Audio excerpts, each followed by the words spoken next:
काय नक्की मागणी काय झाली पाहिजे? आज बैठकीत काय काय झालं? आज आमचे पंढरपूर रेस्ट हाऊसला सोलापूर जिल्ह्यातील ग्रामपंचायत कर्मचाऱ्यांच्या 10% नोकर भरतीच्या संदर्भात आज महत्त्वपूर्ण बैठक पार पडलेली आहे।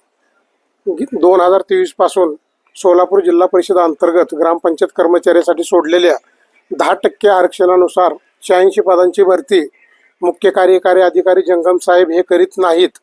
त्यामुळे आम्हाला आज इथं बैठक घेऊन पुढील दिशा ठरवण्यासाठी आम्ही विचारविनिमय केलेला आहे। पुढची दिशा आम्ही ठरवलेली आहे।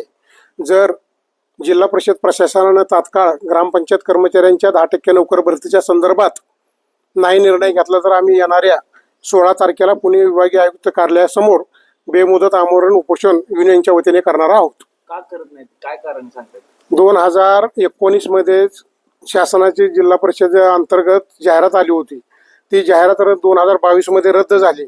रद्द झाल्यानंतर 2021 मध्ये सोलापूर जिल्हा परिषदेने 141 पदभरती केली होती। परंतु जिल्हा परिषद प्रशासनाचं असं म्हणणं आहे की आम्ही 2019 वरून 141 पदभरती केलेली आहे। त्यामुळे 2023च्या जाहिरातीवरून तुम्हाला 86 जी पदं सोडलेली आहेत ती पदे आम्हाला आता भरणं शक्य नाही, असा अन्यायकारक अभ्यास कोणताही अभ्यास न करता ग्रामपंचायत कर्मचाऱ्यावर अन्याय जिल्हा परिषद प्रशासन करत आहे। निषेध करतात आणि माझं